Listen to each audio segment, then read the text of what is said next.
Hi guys, today I'm going to talk about something that's really dear to me and something that's really fascinating me in this hobby of ours is the fact that we have so many watches out there, yet so many people are just buying the same thing over and over again. I've seen collectors just turn the same sauce in the same pot for years, buying the same things, the same 5, 10 watches. Out of hundreds of people that I meet in a year, I see very few people that are trying to be unique. Why? Because again, we're talking about YouTubers, we're talking about the market, we're talking about the publicity, and everything you see is always the same bland 3, 5, 10 pieces that are really put up front, and you're basically gonna say, hey, you know what, I want what everyone has. If you're one of those people who are looking outside of the box, who are looking for something a bit different, something that's really unique to what you like to wear, to your personality, to your style, then we can talk about so many things out here. If you're limiting yourself in terms of knowledge, obviously you're never gonna get to cherish or to enjoy something else than what's out there or very well known by everyone. You can always try something a bit different, and that's what I want to talk about today, because it's so important to actually see what's out there more than what everyone is looking for. Okay, one of those things that's really important to me is the knowledge of watches. It doesn't stop at a few models or a few brands out there. I'd say you can have amazing movements for really cheap just because a lot of people know, for example, the Daytona using the El Primero. And right now I'm going to show you a few pieces as well that do share really great movements for a very good bargain. First of all, you can basically start your collection with really niche vintage watches or really affordable vintage watches that are basically $20, $30, $40. If you can also start your collection with micro brands or even Chinese brands if you want something that's really unique and stand out, and people are still gonna give you a lot of compliments. They're gonna like your watches. There's stuff out there for less than $500 that looks like $1,000,000. Okay, it's not great quality, but it's gonna look like $1,000,000. Okay, we have some stuff out there that's also very cool. Anything from the 70s with LED, a lot of them out there that are replicated right now, that are reissued, or just like small brands that are just making some cool stuff. The most important thing here is if you really want to stand out, you don't need to spend a lot of money. This is what's cool in this industry. A lot of people see watches as very expensive, as being extremely unaffordable. You can start as low as $20, $30, $50 and go as high as your budget will permit you. There was a poll in one of the groups that I'm following and I'm participating in, and people were asking, what do you find cool in the industry to actually buy, to look for when you're looking at a grail watch from more obscure brands? And if money is no limit, if we're going into the money aspect of it, you can go into FP Jour, and you can go in those really cool independent watchmakers that are making crazy watches. But again, you're limited by the budget in most of cases, and very few people in this world can afford those $300,000, $500,000 watches or more.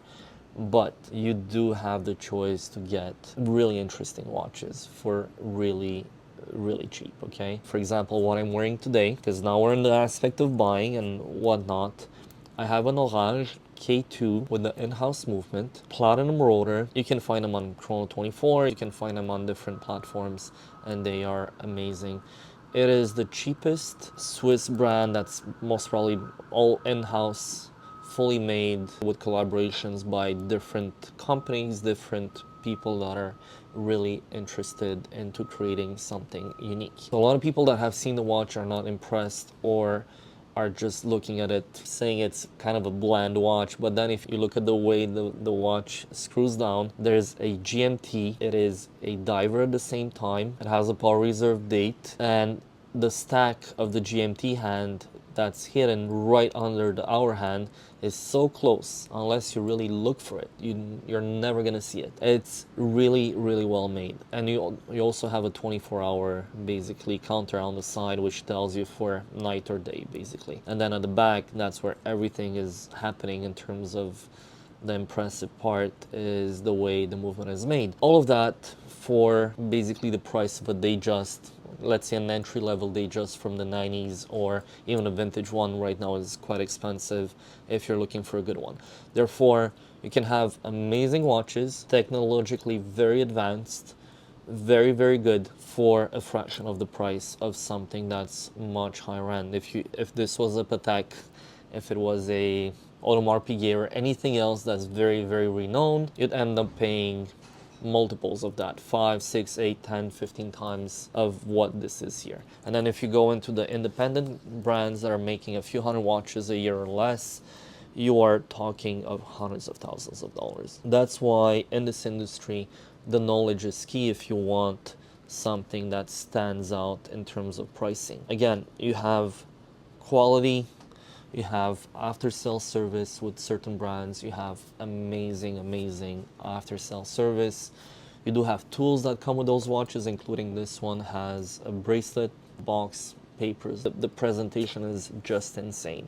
And they did choose to go direct to consumer, so you're basically saving that intermediary fees or the fact that you have a distribution in your country is going to drive up the price by maybe 40 to 70% for any watches. We're not talking imports, we're talking of someone else making the money on your behalf or on your back, and this is why some watches like this one are really affordable. Let's move on to watches that you could collect by movement. There's a lot of watches out there that do share, for example, a Valjoux 22, a Valjoux 23, 92, 72, which are the classic chronographs from the time. Then if you take those in account, you have watches starting at as low as a few $1,000s. And then I'd say if you want to go in the higher echelon, obviously you're going to go into Rolex, you're going to go into those really rare watches that are starting at maybe $15,000, $20,000, $25,000 US, going upwards of $100,000 or more if you're looking for a Valjoux 72. So that's what's cool about vintage in a way, because you might be looking at a very interesting historic piece, and out of all the watches that you see, you're going to find the same movement, yet you're going to have very different price points, just because it's something that's a lot lesser known, and also because you're gonna have pieces that are just standing out differently from the norm of the higher end pieces. One of them is the El Primero, as well, has been shared by many companies. So obviously you have Zenith, who use their own movement for a very long time, but then you have Rolex, you have Concord. If you're looking at Tag Heuer, you had a caliber 36, which was in fact a Zenith El Primero. That's what's cool. You have very affordable pieces that are just as good as the very big brands in terms of movements. And then if you're walking in a shop like mine, you can have one for as low as $2,500, $3,000 US in those lower echelon brands, yet you have the same movement as any other Daytona out there that was made back in the 80s and the 90s. A lot of people will maybe hate me for saying this, but don't buy watches just based on looks. If you go beyond that, you're going to go into who made them, who designed them, and then who made the movement. It's so important to know the history and to know what movements were used by every single company. If you're looking at the El Primero, they're calling it the El Primero for being the first automatic chronograph back in the time. But technically, you have Buren that was working with Heuer, with Dubois des Praz and other companies that were basically making different adjustments to make one single movement. So this was a module. El Primero is from Zenith, basically is one of the coolest movements. It does bear a lot of parts. It's a high beat movement. They do work like workhorses. I've never really seen one that doesn't work well, or at least doesn't get repaired really easily. So they are really well designed. They're very, very sturdy. They're keeping very good time because of their high beat. And from my experience, they're super good. Therefore, that's why you had that Daytona and Zenith collaboration for almost I believe, 12 or 13 years where they were using the same movement as any Zenith out there. That kind of saved Zenith, I think, for the time, because they did make a lot of watches with those movements. But at the same time, you have a very importantly historic watch and movement all together. Brands don't always say what they were using. As much as today you do have watches that are using Sellita, you have ETA, you have some Chinese manufacturers out there that are making movements, you have so many things that are out there, okay? And then a lot of them don't even disclose what movement they have inside their watches. Why? Because they share the same movements, a bit like Hublot used to use for a long time, or they still do use lower end movements in $10,000-$15,000 watches. Obviously, if you're there for the looks, you want a Hublot, you might not care about the movement, but at the end of the day, you're still getting a watch that's poorly manufactured for the price you're paying. Obviously, the more energy and the more invested team behind a watch, the more interesting the watch will be from a technical point and from a collector's point. All of that being said, I have here Concord. You're gonna see the high resolution pictures, but you're gonna see a complete El Primero movement for a fraction of the price. Maybe this one is gonna be sold on a website for $3,000 US maximum, and you have something that's really different from everything you've seen out there. So this is the Empresario. When you're looking at the watch from afar, I would have said, hey, it is actually a Zenith, just by the quality of the dial itself, the fact that it's a triple date, so it's basically a year calendar or an annual calendar, and you do have at the back a full complete Zenith El Primero movement, so it's not something that was modified in many ways other than the rotor itself. Therefore, you have almost the same as the Zenith. If you're looking at the Zenith triple calendars, they're more expensive than those, just because people don't know about them. It doesn't make the watch less valuable or less interesting from a marketing point of view. And that's where you can snag deals. You can basically buy watches for really cheap compared to what you're getting in your hands in terms of quality, historical importance, and also you're looking at something that's unique if you're really looking for unique pieces. We're talking about the caliber 12. I do have on the website a new old stock Bulova bullhead or a Bulova park meter. They're both accepted names for this watch. Obviously, it's been sitting in the box for a very long time. The strap has not changed shape in maybe 40-45 years, which is super cool. It does bear a few little marks of most probably handling over the the past 50 years or so, but it's still new old stock. It still does have the hang tag. I have the box that it came with. The box is really roughed up, it's been broken, but nonetheless it doesn't make this watch less desirable.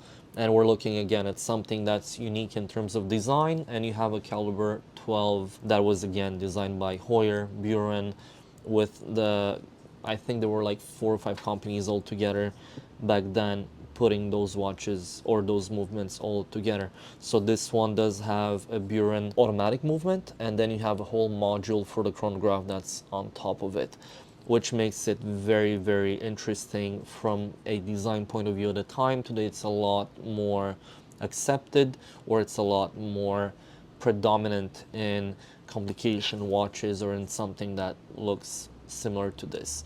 You do have watches that do share the same movements. You do have watches that share the same designs in many, many, many ways. But you're gonna see discrepancies, okay? If you're going with Hota Time or with Nevada, which were sharing basically the same design, the same watches, if you're looking at the new designs, you're gonna find them from the older ones as well. But most of the time, the was always cheaper than the Nevada. Doesn't make it less desirable from a movement point of view, and even Croton did use different designs. So you have more funky colors, you have different hands, different color patterns on the dial, and different bezels as well. In the vintage world, it's all about digging, it's all about the luck you're gonna have, and it's also what makes it fun. If you don't look for it, or if you don't know about it, you're never even gonna take a chance Okay, so this is what this is all about. Doesn't mean you have to buy anything from me. I'm here to showcase what you have to look for if you're really interested in being unique in this industry. Back in the 80s and the 90s, you had a lot of designs out there that were standing out from the crowd. And one of them that really stands out for me is this Fortis Cosmonaut. You have so many affordable little watches, and this is one of them. It's not the best dial, I'm gonna admit, but you have a vignette dial going from blue to black. You have a very legible dial. The case is, I believe it's sandblasted, so it's very kind of military-like. That's why it's called a cosmonaut. I don't think there was any proof that they really used those at all in space, but regardless, you have a watch that really stands out from the crowd for under $1,000. It doesn't make it worse than a Tudor from the early 2010s that were using an ETA movement. This uses most probably the same movement, I think a 2824. It's really interesting to look at what's out there other than just buying what everyone has on the wrist if you're looking for that. And this is one of the really good choices. Some people as well were talking about movements. Okay, if you're looking for the 30T2 in Omega, here is a really cool one, a really rare one, black dial, and the case I believe was maybe slightly polished in the past, but it's really good, especially the sides. I think they were touched up, but overall it's very honest as a watch. And you have a 30T2 movement. You have the 30T2 RG, the 30T2 SC, so that means seconde centrale, which means that the seconds are at the center, and then you have the sub-seconds. You have different variants of the same movement. You have different cases, you have different dials, and that's what makes, for example, one of those watches very interesting, not only from the movement point of view, but from the fact that they made really a lot of them. There's a lot of choices. Some of them, I think they're really sub-evaluated versus the market, just because a lot of people, again, are more transitioning from the vintage to the new market. Therefore, you might get crazy deals on those, especially if you know older gentlemen or older dealers that might have tens of them laying in a box, you know, somewhere. I've heard those stories in the past where you see them in Europe or you see them in certain places, and you can find them sometimes really cheap, maybe under $1,000 or $1,500, and you're getting a crazy deal for what it is. If you're looking at black dials like this one, obviously the price goes up. Obviously you need to find the right person that wants such a watch, but you might find deals in certain places of the world that are really different from what we see on the internet. It's one of those movements that should have a lot more respect and should be looked after if you're really into watches in general. If you're looking to combine something that's unusual and something that has complications and something that's unique to you and kind of affordable, you have here Maurice Lacroix, which did so many things. We're talking about complications, we're talking about modules, we're talking about stuff that's really standing out. I have here the Réveil Globe. This is basically an alarm watch right here. If you're looking for a night and day watch, which is really cool as well, you have right here a day and night by Maurice Lacroix. It has a 18 karat gold bezel. They are really fabulous little watches, and if you're looking at the movement, it's the same movement as a Panerai. You have the same basic Unitas, I believe 6492 movement. That was just modified. They just made it their own. The base movement, I believe back in the time, was less than $100 or $150 brand new. Obviously there's a lot of work that went into the movement at the back, and then you have a really nice watch here. In terms of prices, okay, you have to take it a bit with a grain of salt. A lot of people are gonna ask $3,000-$4,000 for such a watch. I think it's kind of crazy. I don't think it's worth that much in my books. This one is gonna be available for something like $1,750, $1,800 US on the website.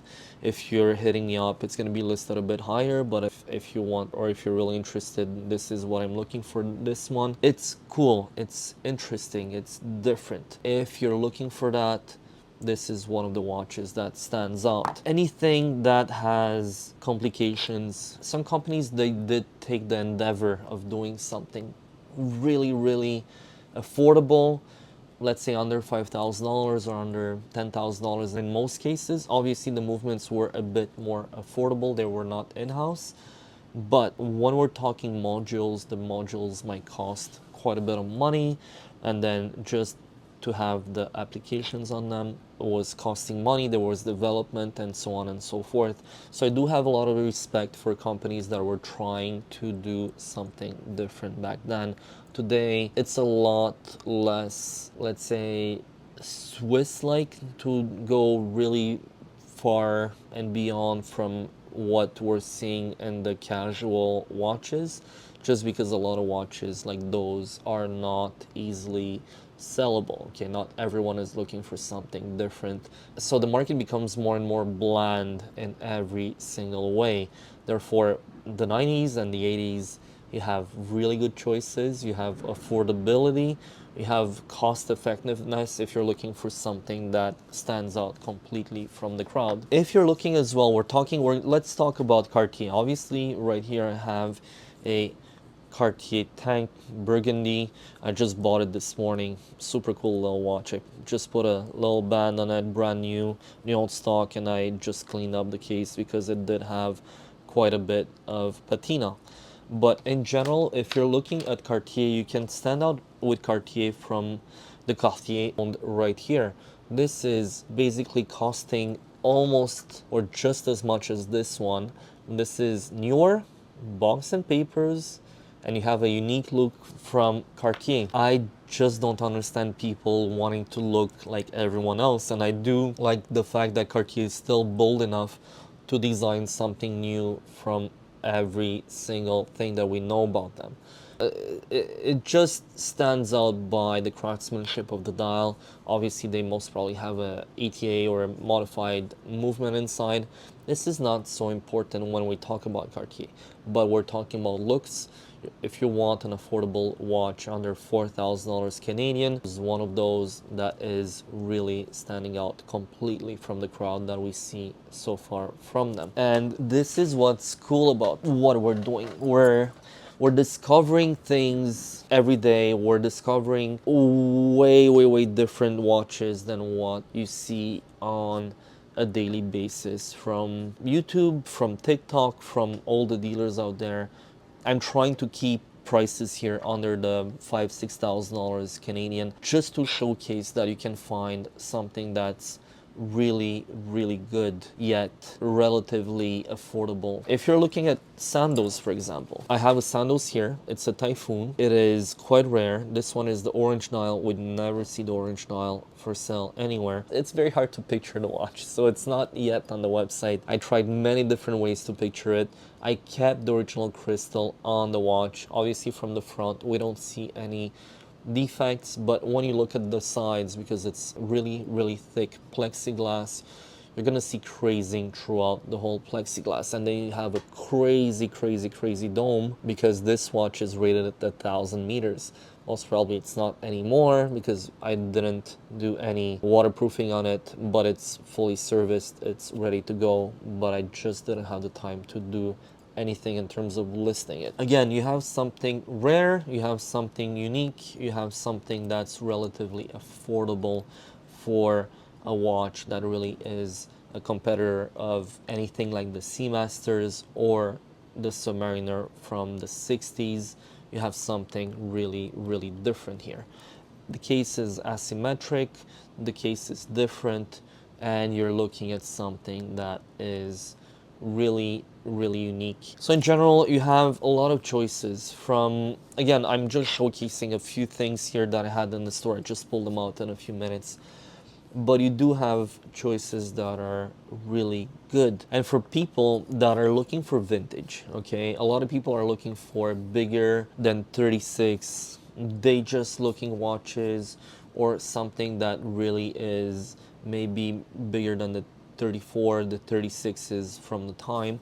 A lot of people don't even know that Tudor was making two-tone jumbo watches, and this one happens to have been a blue dial. It turned purple. It's a really funky purple. It's really showing blue, and certain angles, or most angles, it's actually purple. It's really standing out. This one is going to be available on the website. I put a new old stock crystal. So you have a watch that really stands out from the crowd. You do have that really classic, they just kind of feel. You don't have basically the date or the day on the top, you only have the date, and you have the fluted bezel. You have exactly what you're looking for in a 37.5 or 38 millimeter case. A lot of people call it 38, but it's a bit smaller when you actually measure it, and they're really funky. They're not common. They're a lot more rare than most of Datejust out there. They've been made in very limited quantities, and then you have different dials, you have different variants in terms of hands, in terms of, you know, everything that you're looking at in terms of those. I've had, I think, maybe 15 or 20 of those maybe so far, and very few look alike, except the silver dials or maybe a few of the gray dials. As soon as you're looking at something else, you're always going to have something different. Like in this case, you have the patina on the dial, and that's just fabulous. That change of color is unique to each watch. I just want to say, you have to be really digging into what you're looking for, okay? You need to take the time. You need to do your research, and also the energy that you're going to put in this. It's going to show in your collection. It's going to show in what you're wearing, what you're really liking, okay? It's not only going to be, hey, look at my watch. It's not going to impress anyone, because a lot of people won't even know about it. Even myself, I'm still learning every day about those watches. If you're showing me something that I've never seen, obviously I'm really impressed, and I'm going to want to read about it. I'm going to research it, and at least I'm going to have that in memory for next time that I'm seeing one, or I eventually want to buy one, you know? So that's what's interesting about those pieces. On a Submariner or anything else out there, you don't need to do as much research. You don't need to put as much energy into it. So to finish off, I want to thank you all for supporting me and for actually following the channel. I've been also very lucky enough to meet some of you who actually come in the store and say hi or even buy stuff, and I'm really thankful for that as well. It's very interesting to meet you guys. And not only this, I'm also glad to be able to show you pieces that basically very few dealers out there or very few people can show them to you, because they're just not available every day. It's a lot of research, a lot of eye-opening meetings, eye-opening deals that I do with people as well. It's not only transactional, it's also teaching me stuff, and I'm also glad to basically teach you back in return. If any of you want to share on the comments, please do. If you did watch the video so far, please comment the word unique in the comments. Let's see if a lot of people are gonna follow through with the video, and hopefully I can just do more of those videos. A lot, if not, I'd say, actually only one watch on my desk right here is listed. Every single other one will be listed in the next few weeks if I can. I'm gonna be very busy in the next month personally, so maybe some of them will not yet be on the website, but if any interest arises on any of those watches, just let me know. I'm not here to sell them, but if you do, I have them. You know, they're a bit exclusive to videos like this one. Therefore, please let me know if you need anything else in my videos to be described or talked about. And I think that this is what makes this whole hobby really interesting. It's the fact that each one knows something different about watches. They have their own perspective. Please remain, again, respectful. If you don't, I'm gonna come after you in comments, okay, in a good way. I'm here to basically, I'm fighting for the teaching of what I'm doing, not for the hateful part of what YouTube has become, or TikTok. It's fun, okay? I'm doing this for the fun of it, and I hope you do enjoy it as well. Thank you guys, have a great week, and I'll see you soon.